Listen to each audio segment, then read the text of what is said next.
Welcome to Wellish. What does it mean to be Wellish? Rejecting the illusion that you have to be perfect to be enough. Embracing the messy, the real, and the in-between. Growth without obsession. Self-care without guilt. Improvement without the pressure to be flawless. Because wellness isn't about perfection. It's about showing up as you are and knowing that's already enough. This is Wellish. Even when people don't treat you the way you deserve, you still being kind does not mean you're a weak person. I think there's this really large misconception in our society that softness equals weakness and aggression equals strength. And I think I really took that to the extreme a lot of the time because growing up, I was more soft and kind and nice to people, and I had a problem with being walked all over. You know, I would let people treat me however they did, and I would be like, oh, it's okay, I'll still be your friend even though you were just talking shit and making rumors up about me. And so like I think in order to combat that, I thought I needed to do a full 180 towards aggression, and that aggression equals strength. And it's this almost this masculine ideology that like you're supposed to be in your balance between masculine and feminine. You know, you don't have to be one extreme or the other. But our society shows the traits that come with femininity as weakness. Just because you go with the flow, just because you are kind to people, just because you aren't in your face and take action and do this and bah, you know what I mean? Like that's more of like a masculine way to go about things. And just because you're going about things in a more feminine light and in alignment with more femininity doesn't make it weak. Like being in your feminine doesn't make you weak. And I really feel that falls into the same category with, you know, just being kind to people because it's your character, and that doesn't mean that you are being walked all over and that people can take advantage of you. It's more likely to happen to kind people because we like to see the best in people, but it isn't a sign of weakness. I think, and I think a lot of you will agree with me, that I would take on this more aggressive approach when I was hurt by people or when I felt like I was in like a precarious position, because it allowed me to feel like I would be taken seriously at that point. That when you take on this masculine, I don't want to keep calling it that, but like it's like this more aggressive like approach, like being loud and in your face, compared to soft, laid back, go with the flow, people aren't going to take you as seriously. I mean, like literally picture a fight that you've had with actually any person ever, and it makes more sense that you would be like, I'm going to be taken seriously if I'm like, bah, bah, bah, these are all my points as to why I am right. Even if you are going at it in a kind, mindful, mentally healthy approach and saying, I feel statements and this is what I think and these are my standards, these are my boundaries, and you're saying those things in a not so aggressive but kind way, it still is you like laying the law down, essentially. You do that in an effort to be taken seriously because it's like if you don't do these things, it feels like somebody won't hear you. The person won't hear you. Where if you say things softer, it's like this feeling that like they're not going to truly understand you and your level of upsetness with the behavior that's being pushed onto you if you don't get aggressive, if you don't get loud, if you don't speak from like that tone of voice. So when I would have these issues with people walking all over me and treating me poorly, and so like that's why I went from one extreme of like kindness and soft and it doesn't matter what people do and I'll be nice to you anyways, to like aggression, because that was the opposite that I thought would be better, you know, like being a bitch and getting into fights and standing my ground and all this stuff. Like that made me feel like that was a sign of someone who was stronger. The truth is the issue was not the soft mushy kindness.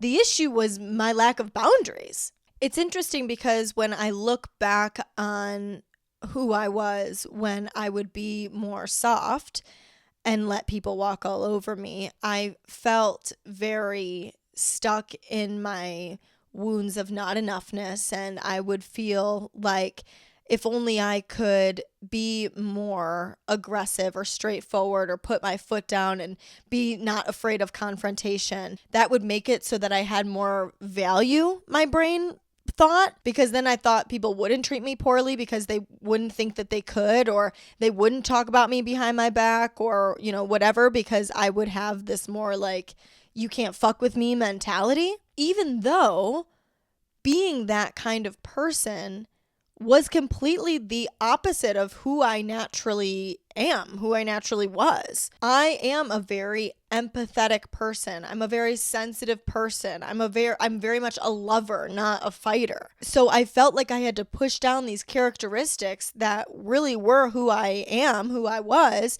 in order to meet this standard that I had created in my mind that made me believe that I would then be enough and I would then have value. And obviously, like, internally, that made me feel like shit. Like, it made me feel like I sucked. It made me feel like I wasn't doing enough. It made me feel like if I was just this different person, then maybe I could be happy. Maybe then I would have friends. Maybe then I would have a boyfriend. Maybe, whatever. I would be this, like, glowing person that I am envisioning myself to be, when the truth is none of that was helpful. I just was shitting on who I was and not embracing who I was and not accepting who I was, not understanding who I was, which led to not only other people in my life rejecting me, abandoning me, hurting me, but me doing those same things to myself. Now I can see so much clearer that by embracing these qualities about me and knowing that I love those things about me and that those things about me make me a really good person and make me have value and make me be a really quality friend, a really quality romantic partner, a really quality family member. It allows me to always show up in that way and know that that doesn't make me weak and it doesn't make me less. A really good example of this I heard one time that really speaks to staying true to your character is this storyline of like, okay, ready? So let's say you're walking into a gas station and there is somebody walking in behind you. So you grab the door, you hold the door open for them, you let them walk in, and they don't say thank you. And then your mind instantly goes, fuck that dude. Like, what the hell? Why would I hold the door open for you? Shouldn't have even done that. When the truth is, why were you holding the door open? Was it for external validation? Was it so that they could say thank you to you and that would make you feel like you're good enough, or that would make you feel like you're like this good person, this showing up in the world is this way? Or is it because that's actually truly your character? Are you actually the kind of person who genuinely wanted to hold the door open for a stranger? Hopefully you're the latter. And that means that it doesn't matter if the other person said thank you or not. You would act the same way regardless, because that's the kind of person you are. Your actions should reflect your values, not another person's behavior, because then you aren't accepting and being true to who you are. You're not embracing who you are. And that's when you start to lose yourself and you start to feel like you don't know who you are, and you start to lose your power because you are just living for everybody else. You're living on everybody else's coattails. You have no true, genuine sense of self at that point. And with that means that you're never going to feel inner peace. You're never going to feel fulfilled in who you are. And so this is where I would get confused, though, is that I wouldn't see these softer characteristics of mine as strength. And I would think that because I had the softer characteristics, that that was an invitation for people to walk all over me, treat me however, and take advantage of me. Which, again, I said it earlier, that is a likely thing that happens to people that are kind. Because think about anybody that you know that is more aggressive and is unkind. you are like, well, I'm not doing that. I'm not talking to them about that. I'm not going to say anything to them about that because you don't want to deal with the wrath that comes with talking to them about it. Where when you are around a person that isn't going to cause this whole melodrama if you do something that's against them or that you're not doing what they want you to do, they're not going to give you a hard time. And so it's easier to feel like you can get away with it. But the way to get in front of this and not allow people to take advantage of your kindness is to not overextend yourself, like to have these boundaries, to have standards within yourself and boundaries with yourself, like saying, I will not be around people that don't make it clear that they care about me. I will not spend my time with someone that treats me in X, Y, and Z way. I will not allow somebody to do this thing because I did that and they took advantage of me, and I'm not going to make that mistake again. If you're really good at, you don't even need to make the mistake once in order to set the boundary with yourself. Just saying, I don't want to allow that, and being done with it and stating that boundary and not allowing that to happen. If someone talks badly about you behind your back, you don't have to make this whole melodrama, dramatic, confrontational thing. It doesn't have to be a, you fucking stupid bitch, how could you, that, you know. It could just be that you're still kind, because that's still who you are. You just don't associate with that person as much. You just don't give yourself to that person as much. You stay civil. You say, hi, how are you? And then you walk away and you don't associate with that person, or you associate them with as little as you can. People notice that shit.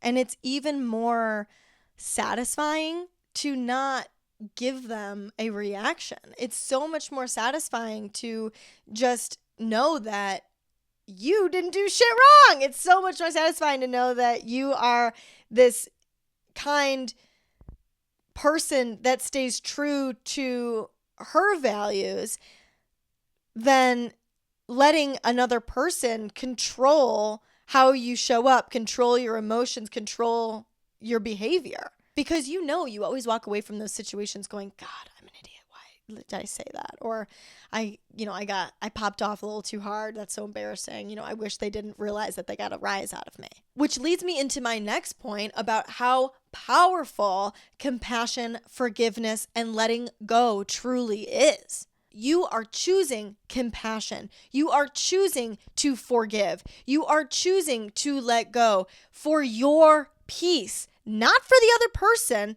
not for them at all, not to tell them that it was okay or the way that they treated you was okay, but to fully know in your heart that you don't have to live with this ickiness. I don't want that feeling in my life. I only get probably less than 100 years to be here, and I want to enjoy every second of it. And I'm not going to let a person that thinks it's okay to treat me poorly or is obviously hurt and has their own internal battles going on create internal battles for me. I don't want them to affect my experience here. It's so that you feel happy and peaceful in your own heart, regardless of the shit that other people do.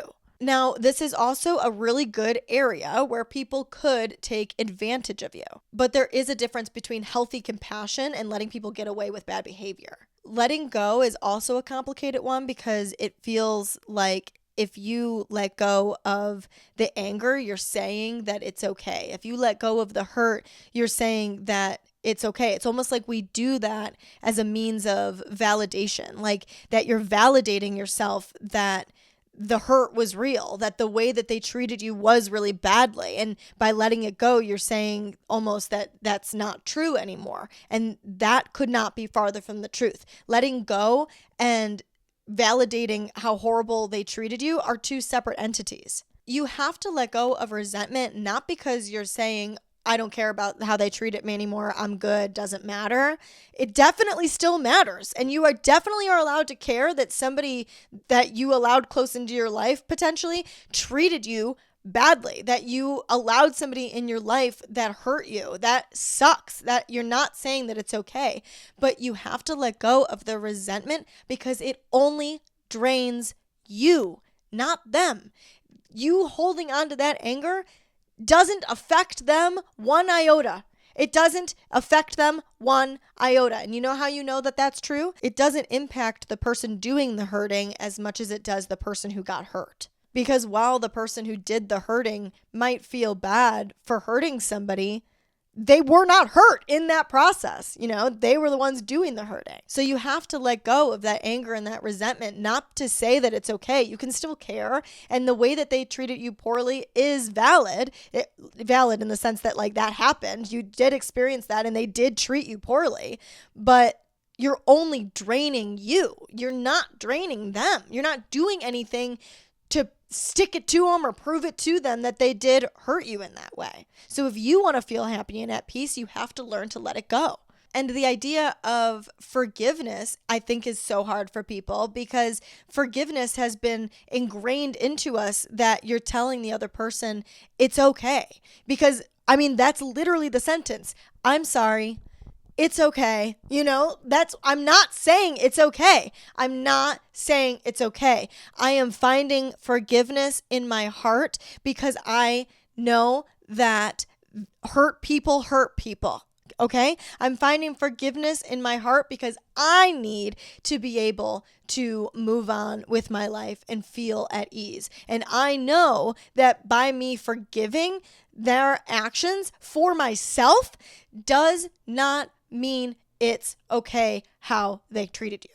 It means you have greater mental strength and emotional intelligence. Shifting your mentality from feeling like you are weak if you remain kind to people that hurt you is a hard shift that you have to be open to shifting to start with. You have to start to get yourself to see that kindness is not weakness and really actually understand that, actually genuinely absorb that and not just hear me say it and logically get it, but actually truly mentally and emotionally understanding it.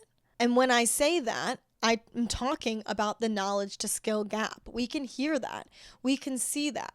I can see and logically understand that kindness is not weakness, but that doesn't mean that I can go out into the world and use it in practice in every moment of every day. So you have to know that just because we're talking about this today, this is step one, and you are going to continue to progress, and in that progression make mistakes, and you're going to revert back, and you're going to get aggressive sometimes, and you're going to get loud sometimes. You're going to let people's behavior impact you sometimes.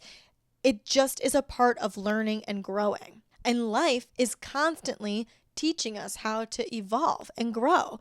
It's giving us all of these opportunities to continue this practice. So allow it to teach you. Be open to what life is teaching you and recognize when you make the mistakes. Recognize the areas that you could have shown up better and try to do better the next time. And don't beat yourself up the next time if you don't. You just try again. And those mistakes that you make, like when you screw it up, it teaches you about your true self. It teaches you about the areas that you do need to have better boundaries. It teaches you what things you don't like, what things you do like, what kind of people you want to be around, what behaviors you'll put up with, what things that you won't put up with, the kind of environments that you want to be around. All of these mistakes and the areas that you have like these quick reactions and you feel anger and you feel discomfort and you feel upset, it's teaching you who you are. And when you learn more about who you are, you can accept and embrace who you are and utilize that when situations come up, i.e., making the example of being too kind, being taken advantage of, and then realizing that I am a kind person. I'm doing that because I'm a kind person, and I just now understand that I need to have better boundaries.